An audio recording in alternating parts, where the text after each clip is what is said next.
Então, como sempre, tentando ser breve, tentando ser útil, tentando ser prático, tentando ser inteligente. Então, há uns 20 anos atrás, o Caetano Veloso, em uma entrevista para a TV, acho que para a TV Cultura, reconheceu de público valor nos escritos do professor Olavo de Carvalho, ou seja, ele fez uma citação sobre uma obra do professor Olavo de Carvalho e reconhecendo que ele estava falando a verdade. Mas, recentemente, ele soltou alguns ataques caluniosos sobre o professor. Mas é claro, o Caetano Veloso é um artista militante esquerdista, seja ele apenas uma peça utilitária do movimento comunista brasileiro ou mesmo internacional, seja ele um agente consciente, ainda assim, num caso ou no outro, ele está prejudicando seu público ao agir dessa maneira. São gerações e gerações de fãs, sobretudo o público mais jovem sai prejudicado por isso, sai prejudicado na inteligência, porque eu também confesso que eu gosto de muitas músicas do Caetano Veloso, mas acho que se o público que realmente está interessado na verdade, que realmente está interessado vamos dizer assim, em qual a natureza das mensagens, das letras desses artistas, né, o público não deveria pegar, né, vamos dizer, as letras das músicas, as mensagens das músicas desses artistas que fizeram oposição ao regime militar nos anos 60 e analisá-las assim, em primeiro lugar, assim, isentos de qualquer opinião e de qualquer, assim, a suspensão das suas convicções, né? Se trata de analisar a coisa tal como ela é, buscar a verdade, em primeiro lugar, sem favorecer a quem quer que seja. Então, se eles analisassem, eles poderiam perceber que muitas vezes esses artistas estavam fazendo propaganda de regimes comunistas, de regimes totalitários, né, de regimes que tornaram a vida das pessoas um inferno em outros países, tal como a União Soviética, em Cuba, na China. Se as pessoas se interessarem um pouco por buscar a verdade, elas poderão, né, estudar a história do Brasil, estudar a história do comunismo aqui no Brasil, poderão, né, remontar no tempo, estudar as obras de Karl Marx, né, buscar assim compreender a história do comunismo, né, ali a partir de Karl Marx, ou poder rastrear as sementes, né, que deram origem ao comunismo, né, remontando um pouco mais no tempo, um pouco antes da Revolução Francesa, enfim, o interesse pela verdade, né, ele requer bastante esforço. Então é claro que quando a gente, vamos dizer assim, quando estamos ali diante desse fato do Caetano Veloso estar ali lançando acusações sobre o professor Olavo de Carvalho, a gente sabe que o que ele está tentando fazer, na verdade, é desmoralizar o professor, né? Está se opondo ao professor Olavo, está se opondo ao Bolsonaro, está se opondo a todo esse movimento mais conservador que está, vamos dizer assim, ressurgindo aqui no Brasil, né?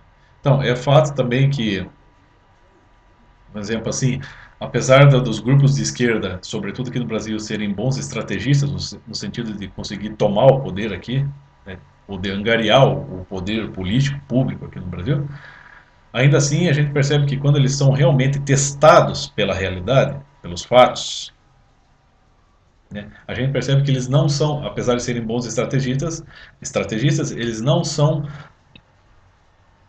bons intelectuais. Eles não são capazes de analisar a realidade profundamente. Eles vão agir tal como qualquer, por exemplo, manual marxista decente é capaz de explicar. Eles vão sempre estar agindo de praxe. Eles vão sempre estar ligados à prática, ao ato. Eles não estão interessados em compreender a realidade, estão interessados em fazer substituir a realidade presente por uma outra, né? Ou seja, em destruir os valores, sejam os valores cristãos, né, religiosos, sejam os valores da família, da propriedade, para tentar impor um outro regime, né, fazer impor um regime socialista, totalitário, que vai, né, vamos dizer, cortar as ligações do homem com Deus e vai estabelecer, né, todo, né, um processo socialista que vai tornar a vida das pessoas, como diria Mário Ferreira dos Santos, insuportável aqui na Terra, né? Então, em geral, né, todo militante comunista está agindo desta maneira. Ele não está interessado em compreender a realidade, nem analisar profundamente o seu inimigo. Está interessado, na verdade, em destruir o seu inimigo, em derrubar o seu inimigo, seja por que via for. De preferência, a mais fácil. E então, em geral, se recorre ao que? Às palavras de ordem e às acusações. Esses são os métodos preferidos dele, porque são meios de se tentar. Você pega uma pessoa bastante eloquente, um artista que é cooptado pelas esquerdas, que é o Caetano Veloso, né, tendo uma boa expressão, tendo uma boa lábia, ele talvez consiga, durante um bom tempo, ludibriar o público, né, lançando acusações sobre um escritor de direita, conservador, como o professor Olavo de Carvalho, vamos dizer assim. Mas, na medida em que, né, o movimento o conservadorismo, né, dizer assim, os princípios conservadores começam a ganhar espaço de novo, começam a se intensificar novamente aqui no Brasil, tal como está acontecendo agora, então o pessoal de esquerda começa a ser mais intensamente testado. Né? O resultado do primeiro turno das eleições deixou claro isso, que os partidos de esquerda estão sendo minados, ou seja, estão sendo desmantelados em diversos estados do Brasil, em diversas regiões do Brasil. Eles já não estão mais tendo espaço, seja o PT, seja o PCdoB, seja quem for. Né? Uma nova geração já de políticos, políticos mais conservadores, mais equilibrados, estão ganhando espaço, estão ganhando reconhecimento.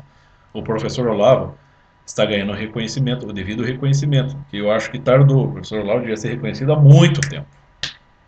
Né? Mas ganhando um reconhecimento agora, né, ele realmente está isso está sendo assim, uma das maiores contribuições para o despertar da consciência do povo brasileiro diante da situação, diante dos fatos da história. Então é claro que outra coisa que fica bem evidente é que o pessoal de esquerda não está preparado para analisar a realidade de maneira profunda. Eles estão preparados para agir de maneira estratégica e caluniosa. Eles estão preparados para sempre para tentar derrotar o seu inimigo pela via mais prática. Mas, agora que, vamos dizer assim, uma parte significativa, uma parcela significativa da população brasileira já está mais acordada e já está mais interessada na realidade, né, os grupos de esquerda já estão esbarrando de frente e não estão conseguindo ir adiante. Ou seja, eles estão esbarrando com culturas, com uma resistência realmente cultural. Estão esbarrando com consciências, né, morais mais consistentes. Né? Eles estão esbarrando com valores que estão sendo resgatados e que já estão começando a ser firmados, solidificados novamente aqui no Brasil. Né? Vamos falar dos mais essenciais: tradição, família e propriedade, que é aquilo que é o que o Plínio Corrêa de Oliveira sempre explicou nas suas obras. Então, quer dizer, valores cristãos, né, estão sendo defendidos tanto por católicos quanto por protestantes, estão sendo defendidos da maneira como deveriam ser defendidos há muito tempo. Né?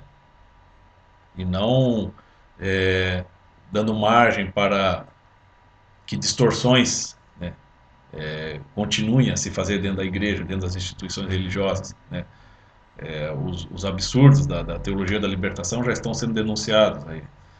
Então, quer dizer, uma série um movimento todo de intenso resgate dos reais valores, daqueles pilares que fundamentam aqui a nossa cultura, né, e a cultura no geral no mundo, né, aqueles valores que realmente vão trazer um bem para as pessoas, estão sendo resgatados em diversos pontos do país. Né, e esses focos de resistência, eles são consistentes e eles são mais inteligentes. E os grupos de esquerda já não conseguem, estão batendo de frente com isso aí e não estão conseguindo vencer. Por quê? Porque os grupos de esquerda não estão preparados para fazer análises profundas. Você vê, conforme o que o professor Olavo explica, existem verdadeiras bibliotecas por todo o mundo que contêm estudos profundos, né, sobre a real natureza do marxismo, do comunismo internacional. O próprio professor Olavo tem artigos e livros explicando sobre isso. Né? O próprio professor Olavo foi um comunista. Ele pode dizer isso não só pelos estudos que ele empreende, mas pela própria experiência dele, né? Mas se o professor Olavo é só um charlatão, é um picareta, então onde estão os estudos sérios a respeito das obras dele? Quem são as pessoas, né, os opositores que estão realmente se debruçando sobre os escritos, por exemplo, do professor Olavo de Carvalho ou de Ludwig von Mises, entre outros grandes filósofos e pensadores conservadores? Quem são as pessoas que estão se debruçando sobre essas obras, sobretudo aqui no Brasil, e fazendo uma análise, né, assim profunda, explicando por A mais B sobre a natureza desses autores, né, dos conteúdos das suas obras, das suas linhas de pensamento, das suas intenções. Quem são as pessoas que estão fazendo isso? Ninguém está fazendo. Você tem esses youtubers de merda, né, que muitas vezes estão produzindo vídeos caluniosos sobre o professor Olavo de Carvalho, que sequer sabem ler, né, que sequer se dão o trabalho de ler a obra do professor Olavo, apenas que se antipatizam com ele, ou você tem youtubers, né, estúpidos que procuram caluniar o professor Olavo de Carvalho para, vamos dizer assim, dar força à esquerda. Ou seja, você tem sempre as acusações, né? Você sempre tem a via mais prática, a mais fácil, né, de se tentar, vamos dizer, derrotar um inimigo. Mas você não tem uma análise, um interesse pela verdade, né? Galera, no próprio Karl Marx a gente pode ler isso. Que realmente não há nele um interesse pela verdade, é um interesse em se tentar substituir essa realidade que existe, a verdade que está presente na nossa vida, por uma outra, né? Mas não um interesse real por analisar a situação histórica. Ou seja, no comunismo, né, nos grupos de esquerda, se há mais interesse em se produzir uma versão dos fatos que possa vir a substituir a realidade tal como ela está aí, tal como ela pode ser intuída, e tal como ela está muito bem descrita nas grandes obras produzidas pelos grandes escritores, entre eles o professor Olavo. É, é isso que é. Então ninguém ali está fazendo realmente um esforço para combater o professor Olavo e, vamos dizer assim, provar que ele é um charlatão por A mais B. Ninguém está fazendo isso. Por quê? Porque não conseguem, né? Não é só porque não sabem estudar ou não têm interesse. É porque, se o fizessem, descobririam que ele está falando a verdade. Eu conheço o professor Olavo há 20 anos, né? Há 20 anos tenho contato com ele, fui aluno dele durante 10 anos, aprendi e continuo aprendendo muita coisa com ele, assim como com muitos outros grandes autores, grandes filósofos, grandes pensadores, grandes estudiosos, que ele também recomenda. Agora, o pessoal de esquerda não está interessado nisso. O pessoal de esquerda está interessado em produzir versões sobre a realidade e em produzir acusações. E é por isso que, à medida que o tempo passa, à medida que vamos dizer assim, os valores conservadores começam novamente vamos dizer assim, a ressuscitar aqui no Brasil, a ganhar corpo novamente, né, a esquerda vai perdendo terreno. Por quê? Porque os grupos de esquerda não estão acostumados, não estão preparados para fazer uma análise profunda da realidade, né? A via deles é sempre a de praxe. Então, aqui como eu indiquei, você tem um manual marxista aqui, né, de peso, que dizer assim, você tem assim pelo menos umas 400 páginas explicando só sobre o marxismo e só sobre a União Soviética. Você tem aqui, por exemplo, Ludwig von Mises. Esses aqui são, na verdade, eu estou indicando esses aqui, né, que são os mais clássicos, os mais básicos. Esses aqui, na verdade, é, são duas partes do livro Tratado de Economia, do Ludwig von Mises, porque eu não tenho ele. Então, eu acabei comprando livros que vêm com trechos do Tratado de Economia, né, aqui em separado. Você tem aqui o básico, as 6 lições do Ludwig von Mises. Né? Referência básica, você tem aqui esse aqui que eu gosto de indicar bastante, que é o Aplicações da Constituição de 1988, Miguel Reale, né, explicando tintim por tintim toda a base da, da, da, da nossa Constituição de 88. Você tem aqui, por exemplo, este clássico do professor Olavo de Carvalho, O Jardim das Aflições, E aqui também, sempre só para dar um exemplo, né, básico, só para dar né, vamos dizer assim, para citar alguns dos mais recomendados e mais populares. Já tem aqui Imbecil Coletivo, também do professor Olavo de Carvalho. Eu estou recomendando esse por quê? Porque eu sou um estudante como qualquer outro, um aprendiz como qualquer outro, né? E eu prefiro indicar esses aqui porque são mais acessíveis para qualquer estudante primário. Mas já são boas referências para se começar a compreender a situação. Entendeu? Então é nesse sentido. Aqui você tem pelo menos aqui você tem 6 obras, né, já clássicas e básicas que explicam, né, por A mais B por que o comunismo ele não serve, por que o comunismo ele não funciona na realidade, né, por que os movimentos de esquerda, né, internacionais eles só vêm prejudicando todos os países onde eles se instalam, né, entre outras coisas, entre outros fatos, entre outras informações, né, entre outras análises mais profundas da realidade que aqui estão contidas. Isso para indicar os mais populares. Existem muito mais aqui também que eu consigo ter acesso e muito mais, né, que eu ainda, de que eu ainda não tenho acesso. Ou seja, é vasta, o repertório é vasto, a bibliografia é vasta. E eu duvido que esse pessoal de esquerda, eu duvido, pega um esquerdista, um militantezinho esquerdista, tenha lido isso aqui, que tenha lido todo ele com isenção de opinião, né? Ou seja, que tenha guardado as suas opiniões na gaveta, tenha lido para compreender o que é e depois fazer uma análise, depois fazer uma avaliação sobre artigo por artigo, capítulo por capítulo do que está aqui. Pegue um que tenha feito isso. Que tenha lá se debruçado, ó, vamos tirar limpo o que é isso aqui, o que esse cara está falando, por que ele é contra, porque, pô, eu sou militante de esquerda, então eu quero ver por que esse cara é contra as esquerdas, por que ele é contra o comunismo. Vamos lá, vamos ler e tentar aprender. E depois ler, procurar entender e depois avaliar se realmente, né, emitir uma opinião sobre o cara, uma opinião qualificada, uma análise sobre. Mas em primeiro ler e entender. Qual esquerdista que você conhece que está fazendo, que tenha paciência de fazer isso aqui? Nenhum, eles vão dizer assim, você mostra isso aqui por um esquerdista, aquele esquerdista mais fanático, mas é um fascista, é um machista, tem que queimar, né? É isso aí. Então, em geral é assim, o pessoal de esquerda, no geral, não estou dizendo todos, né? O Antônio Gramsci era esquerda, era um tremendo intelectual. Mas estou falando assim, em geral, a massa de militantes, né, essa massa que em geral está sendo manobrada para se colocar à esquerda aqui no Brasil, essa não está preparada para analisar a realidade profundamente. Mas como o movimento, né, os valores conservadores estão sendo resgatados aqui no Brasil de forma cada vez mais intensa, né, de modo que é bem provável que o Jair Bolsonaro ganhe na segundo turno, o que acontece? Acontece que as pessoas estão se tornando mais sérias, estão conseguindo se interessar mais pela realidade e estão, por conseguinte, se informando mais e, por conseguinte, muito mais preparadas para lidar, sobretudo lidar com essas resistências esquerdistas que tem por aí, né? O argumento, né, mais à direita, mais conservador, ele é sempre muito mais inteligente.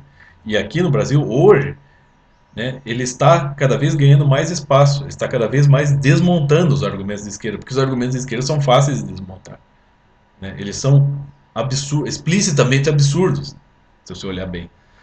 Então, dado que as pessoas estão mais interessadas na realidade, uma parcela significativa da população está lendo mais, está mais interessada em compreender as coisas, né, a militância esquerdista começa a perder. Então, eles vão começar a apelar para o quê? Para a violência, né, para a calúnia, né, para as acusações, que é o que eles sempre fizeram, só que vão apelar a isso de forma mais intensa e menos cordial do que antes se faziam referências caluniosas, né, se fazia acusação de uma maneira mais, né, como eles estavam com tudo, eles estavam bombando nas pesquisas, eles estavam com vantagem, então eles podiam se referir aos seus inimigos de maneira mais caluniosa, mas de maneira mais, né, pouco mais educada, né? E não precisavam fazer isso com tanta frequência. Mas hoje, eles precisam fazer isso com bastante frequência e, sobretudo, de uma maneira cada vez mais agressiva, mais impactante, mais intensa, porque eles percebem que não são capazes de dialogar ou de discordar inteligentemente. Era mais ou menos isso.